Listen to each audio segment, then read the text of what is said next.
வணக்கம். போன வீடியோவில் மைண்ட் செட் பற்றி பார்த்தோம். அதன் தொடர்ச்சியாக நெட்வொர்க் மார்க்கெட்டிங்கின் வரலாறு பற்றி பார்ப்போம்.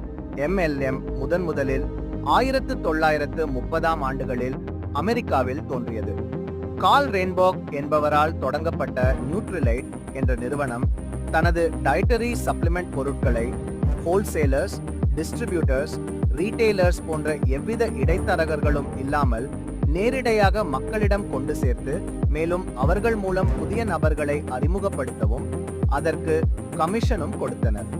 பின் 1959ஆம் ஆண்டுகளில் ஆம்வே நிறுவனம் இதனை மேலும் மெருகேற்றி விற்பனை செய்யத் தொடங்கினர்.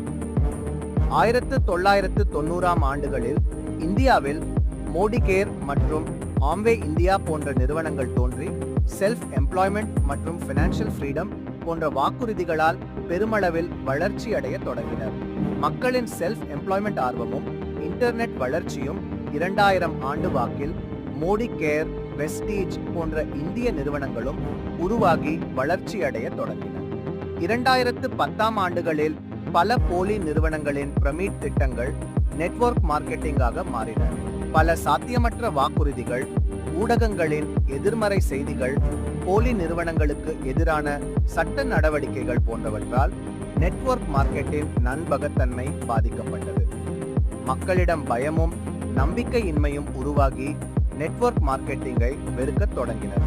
ஆனாலும் இந்த அற்புதமான வியாபார திட்டத்தினை அடிப்படையாக கொண்டு நேர்மையான நிறுவனங்களின் ப்ராடக்ட்ஸ் ஆர் சர்வீசஸ் கொண்டு நிச்சயம் பொருளாதார சுதந்திரத்தை அடைய முடியும். அடுத்த வீடியோவில் நெட்வொர்க் மார்க்கெட்டிங்கின் நம்பகத்தன்மையை மீட்டெடுத்து வருமானம் ஈட்டும் வழிமுறைகளை பார்ப்போம். நன்றி.